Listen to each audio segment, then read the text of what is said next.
आज जब मैच शुरू हुआ और बांग्लादेश ने टॉस जीता और पहले बैटिंग का फैसला लिया था, तो उस वक़्त मैच शुरू ही हो रहा था। टॉस के बाद अयान ने मुझसे कहा कि इस बार कम से कम अफ़गानिस्तान के जो कप्तान हैं और प्लेयर हैं, वो ये सोचेंगे कि भाई ऊपर का हो ना हो, हमें नीचे का ज़रूर आउट करना है। जी तो हाँ। इन्होंने मुझसे ये कहा था बिल्कुल, कि नीचे बिल्कुल का सही। ज़रूर प्लेयर आउट कर देना है, पिछली बार की तरह कहीं लटक ना जाए फिर से। तब मैंने इनसे कहा कि ये तो बिल्कुल आपने सही कहा, लेकिन नीचे के चक्कर में ऊपर वालों को नहीं भूल जाना है, क्योंकि अगर ऊपर वाले चल गए हाँ। तो ऐसा स्कोर बनेगा कि बिल्कुल इम्पॉसिबल हो जाएगा अफगानिस्तान के लिए, क्योंकि वैसे ही उनकी बैटिंग बहुत ज़्यादा वीक नज़र आती है। और बिल्कुल वही हुआ आज मैच में। Exactly आज वही ऊपर के प्लेयर्स चले हैं और जो परफॉर्मेंस आज निकली है बांग्लादेश की तरफ से बेहतरीन रही है। शुरुआत कर लेते हैं। आज अफगानिस्तान के उन रेयर दिनों में से एक था यार, जहां पर उनके स्पिनर्स पूरी तरह से फ्लॉप हुए। अफगानिस्तान के स्पिनर्स पूरी तरह से फ्लॉप हुए। यहाँ पर क्रेडिट देना होगा बांग्लादेश के बैट्समैन को भी। बहुत ज़्यादा क्रेडिट देना होगा। जिस तरीके से बहुत सबसे पहले तो कि थोड़ा पिच बहुत अच्छी हुई है। बिल्कुल, इसके इसके लिए अप्रिसिएशन जाना चाहिए। जब हमने खराब पिच के लिए क्रिटिसाइज किया था, तो जब पिच अच्छी है तो उसके लिए बिल्कुल अप्रिसिएशन करना चाहिए। डेली क्रिकेट करता है। जी हाँ। वाकई में बहुत शानदार पिच बनाई थी। खुश हो गया दिल कहीं ना कहीं कि बांग्लादेश में कहीं ना कहीं ऐसी पिच देखने को मिली है जहां फास्ट बॉलर्स के लिए मददगार हो रही है, जो पाकिस्तान में देखी जाती है एशिया कंडीशन में ज़्यादातर वहां देखने को मिलती है। अब बांग्लादेश में ऐसा मिला तो बहुत बेहतर है। पर बांग्लादेश की परफॉर्मेंस की बात करें तो लिटन दास का वो कैच कहीं ना कहीं अफगानिस्तान को बहुत महंगा पड़ा है। पहली स्लिप में रहमानुल्लाह और उनके बीच नबी के बीच कंफ्यूजन हुआ और दोनों के बीच से बॉल निकल गई, तो वो बहुत ज़्यादा कहीं ना कहीं जीरो पे थे उस टाइम। वो कैच बहुत भारी पड़ा है कहीं ना कहीं पूरे अफगानिस्तान को। लेकिन उसके बाद उन्होंने कहा है कि उन्होंने ये जरूर अफगानिस्तान को बताया कि आपने कितनी महंगी कैच छोड़ी है, ये मैं आपको बताता हूँ। लिटन दास की परफॉर्मेंस की अगर बात करूँ यार, जो चीज़ें उन्होंने कही थी, कई हद तक वो पॉइंट्स को प्रूव करने की कोशिश पूरी कर रहे हैं। उनकी परफॉर्मेंस बेहतर हो रही है दिन ब दिन। वो एक टीम में एक बहुत ही बेहतरीन परफॉर्मर बन के उभर रहे हैं। अगर हम बात करें कंसिस्टेंट परफॉर्मर बन के उभर रहे हैं। पहले टुकड़े टुकड़े में परफॉर्म करते थे, अब हमें कंसिस्टेंसी उनके बल्ले से रन निकलते हुए देख रहे हैं। ये क्या अच्छा साइन है बांग्लादेश के टॉप ऑर्डर के लिए, खास करके जहां पर ऑलरेडी तमीम, साकिब और रहीम के ऊपर ज्यादा प्रेशर रहता है। उसके अलावा लिटन भी अब कंसिस्टेंट परफॉर्मर बनते हुए नजर आ रहे हैं। बिल्कुल सही। देखिए थोड़ा सा मैं यहाँ पर एक चीज़ बोलना चाहूँगा, अगर कोई फैन सुन रहा है, मैं सीरियसली में ये मेरे साथ हुआ है कि मैं लिटन दास का अपने दोस्तों के साथ मजाक उड़ाया करता था। अब मैं यहाँ पे अपनी थोड़ी सी पर्सनल वो बता रहा हूँ कि मैं लिटन दास का मजाक उड़ाता था कि अरे ये तो चलेगा ही नहीं, ये तो बेकार है, ये कभी नहीं सुधर सकता, खाली बोलने वाले प्लेयर हैं, ये चलेंगे नहीं। जोरदार तमाचा यहाँ लिटन दास ने मेरे मुंह पे दे मारा है। बिल्कुल यही से बहुत सॉलिड तमाचा उन्होंने मारा है। इस तरीके का परफॉर्म करके न्यूजीलैंड में भी उन्होंने परफॉर्म किया, यहाँ पर भी परफॉर्म किया सॉलिड। बांग्लादेश को ये लड़का मिल गया है। बिल्कुल, और यही है सबसे इंपॉर्टेंट चीज इस डेली क्रिकेट की।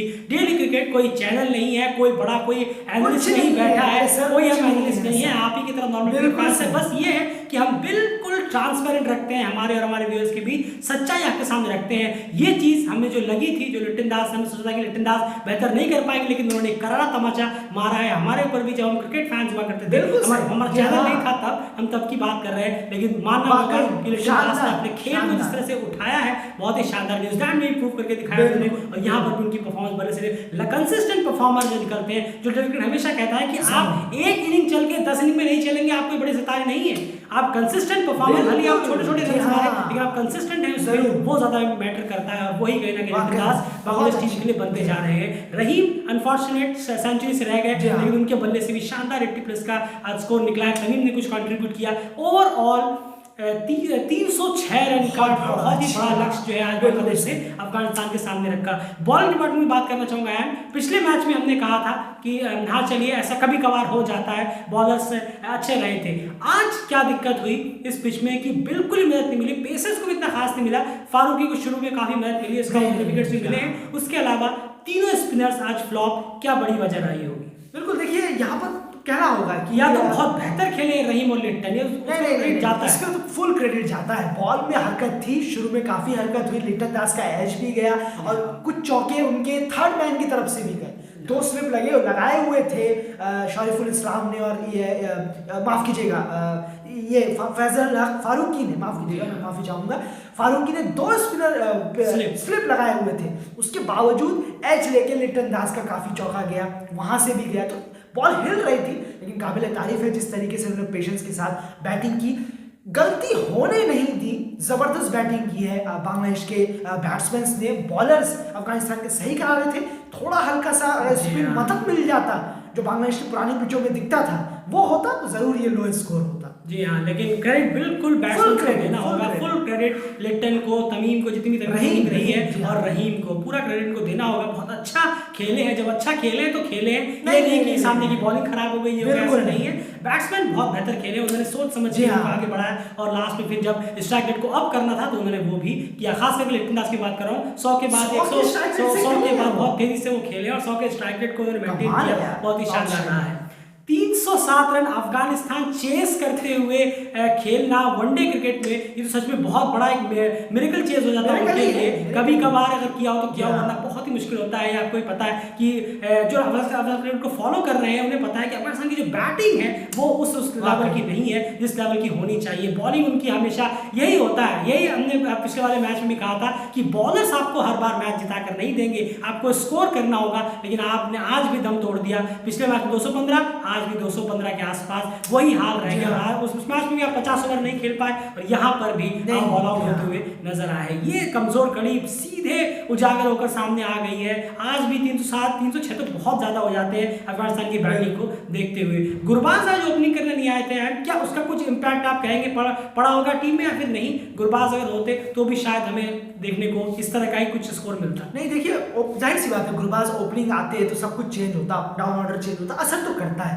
बिल्कुल असर करता है। वन डाउन जो बैट्समैन है अगर वो अचानक से ओपनिंग करने आ जाए तो दिक्कत तो होती है, ऐसा नहीं है, पर इतनी दिक्कत हो जाएगी ऐसी 306 चेंज हो जाता है, नहीं ये थोड़ा डाउन है। वो आपका दिन हो जैसे पॉल स्टर्लिंग आयरलैंड के लिए कभी कभार वो ऐसा चलते हैं कि 10 विकेट से आयरलैंड मैच जीत जाता है, लेकिन जैसे वो आउट होते हैं उसके बाद बिल्कुल धराश हो जाती है टीम। वही कहीं ना कहीं रणवीर गुरबाज जिस तरह के हिटर है वो भी इतने फॉर्म में नहीं है, 15-20 का ही उनका बल्ला चल रहा है। बिल्कुल सही, तो ऐसा है कुछ आप कुछ परसेंट दे सकते हैं कि हाँ गुरबाज अगर ऊपर होते तो वो हो जाता या ये हो जाता, क्योंकि वो तेज हिटर है तो हिटर चल जाएगा तो चलेगा, वरना फिर फ्लॉप हो जाएगा। पर इतना असर नहीं हुआ है, टीम को करना चाहिए था। मिडिल ऑर्डर भी बहुत ज़्यादा स्लो है, ना तो डायरेक्ट बोलेगा, बहुत स्लोइश मिडिल ऑर्डर है अगर देखा जाए। अगर टीमों का टेस्ट प्लेइंग नेशनों में से बहुत ज़्यादा स्लोइश इनकी बैटिंग है, अगर अफगानिस्तान की कहूँ तो इसमें कोई दोहराई नहीं। जी हाँ, मिडिल ऑर्डर में बहुत ही ज़्यादा स्लो स्ट्राइक रेट के साथ खेला जाता है अफगानिस्तान की तरफ से, और इसका कहीं ना कहीं प्रेशर बहुत ज़्यादा बनता है, इसलिए टीम 215, 20, 40 तक ही बस दम तोड़ती हुई नजर आती है। और यही चीज़ें बेहतर करने की ज़रूरत है, इसमें काम नहीं हो रहा है। शायद वो ये सोच रहे हैं कि हर बार हमें बॉलर से जिता लेते हैं तो चलिए इसको थोड़ा हम इग्नोर करें, लेकिन ये बिल्कुल भी सही नहीं है। पिछले ही मैच में क्रिकेट ने आपके सामने कहा कि हर बार आपको बॉलर जिता के नहीं दे सकते। आज रिजल्ट आपके सामने है, आज बॉलर्स ने एक बार आज बॉलर्स नहीं कर पाए, लिटन दास ने अच्छी बैटिंग की तो देखिए आपका हालत, बैटिंग के दम पे आप ये मैच नहीं जीत पाए, यही बहुत डिसअपॉइंटिंग होता है। मैं एक चीज जानना चाहूंगा, मैं आजकल क्रिकेट में ये बहुत ज्यादा देखता हूँ, मैं बहुत ज्यादा देखने को मिलता है। मैं एक चीज जानना चाहूंगा कि जो पहले बैट्समैन हुआ करते थे, मैंने इनको ज्यादा देखा नहीं है पर आपने ज्यादा देखा है, पहले के बैट्समैन काम करके उस चीज को खत्म कर दिया करते थे, मतलब कि हाँ ये मेरी गलती थी, ये मैंने इसे सुधार लिया है। लेकिन आजकल के क्रिकेट में क्या आपको ये लगता नहीं है कि जो बैट्समैन है वो काफी टाइम लगा देते हैं अपनी गलतियों पे काम करने में? अफगानिस्तान में ही मैंने देखा है इतने रैश शॉट खेले गए हैं, आज हम बैटिंग देख रहे थे अफगानिस्तान की, तो यही चीज जानना चाहूंगा कि क्या बैट्समैन थोड़ा ऐसा हो गया है ढीला, अरे करूंगा काम यार, अभी देखूंगा, अभी तो फ्री में मुझे मौके मिल रहे हैं, इस तरीके। बिल्कुल, तो यहाँ पर बहुत सिंपल सी बात है कि ये देखना होगा कि आपको वो जो प्लेयर है जिनकी भी हम बात कर रहे हैं वो कितना सीरियस है अपने पोजीशन को लेके, अपने क्रिकेट को लेकर खास करके। और सबसे इंपॉर्टेंट बात कि उनका मकसद क्या है टीम में रहने का, क्रिकेट खेलने का। मकसद भी बहुत होते हैं, क्योंकि मैं आपको क्लियरली बता रहा हूँ, क्रिकेट भी आपको क्लियरली बता रहा है कि बहुत सारे ऐसे प्लेयर्स हैं जो पैसों के लिए क्रिकेट में आते हैं, या फिर लग्जरी के लिए आते हैं, या फिर किसी और चीज़ों की वजह से आते हैं। वो क्रिकेटर्स जो स्पेशली क्रिकेट को प्यार करते हैं, जो अपनी बैटिंग को या बॉलिंग को प्यार करते हैं, वो कभी भी इस तरह की चीजें नहीं करेंगे कि मैं छोड़ दूंगा, बाद में देखा जाएगा, करूंगा। ऐसे भी बहुत प्लेयर्स हैं जो तुरंत अपनी गलतियों पे काम करते हैं। आज की डेट में भी बहुत सारी टीमों में है, लेकिन वही है सबसे इंपॉर्टेंट कि बहुत ज्यादा आलस हो जाता है। इसके पीछे बहुत सारी वजहें हैं जो अगर हम गिनाने बैठेंगे तो बहुत लंबा वीडियो हो जाएगा। जो बाकी जो इशारा है वो शायद अगर आप समझ जाए तो बेहतर है कि हमारा इशारा किस तरफ है। ये सबसे बड़ी चीज है। अगर आप सच में क्रिकेट से प्यार करते होंगे ना, अगर आपके दिल से निकलता होगा तो आप डेफिनेटली तुरंत जाकर उस पर काम जरूर करेंगे। लेकिन अफगानिस्तान की जो बैटिंग है वो बिल्कुल भी ये चीज सोच नहीं रही है, ना ही इस पे वो काम करने की कोशिश भी करती है। खैर क्या कर सकते हैं, लेकिन 2-0 से यहाँ पर बांग्लादेश ने लीड जरूर मिली है और बहुत ही शानदार परफॉर्मेंस बांग्लादेश की रही है, इसमें कोई दरार नहीं है। और लिटन दास के लिए सच में जबरदस्त इनिंग, एक शानदार शतक उनके बल्ले से निकला है। उम्मीद है कि अब देखना होगा कि तीसरे मैच में अपनी थोड़ी बहुत रही कैसी कसर या फिर कुछ पॉइंट्स अगर कलेक्ट कर पाती है अफगानिस्तान तो कर पाती है कि नहीं, वरना यहाँ पर एक और व्हाइट वॉश की तरफ बढ़ती हुई नजर आएगी। 3-0 से बांग्लादेश कहीं ना कहीं अफगानिस्तान को व्हाइट वॉश करने के फेवर में हो सकता है। देखिए क्या होता है, लेकिन ज्यादातर अपडेट्स आपको यहाँ मिल जाएंगी। पोस्ट मैच एनालिसिस लेकर हम आपके सामने हाजिर होंगे, उसकी भी। और फिलहाल इस वीडियो में इतना ही। अगर एनालिसिस पसंद है तो प्लीज वीडियो को लाइक जरूर करिए, ये आप सबसे रिक्वेस्ट रहेगा। अपने व्यूज कमेंट बॉक्स में जरूर रखिए। फिलहाल इस वीडियो में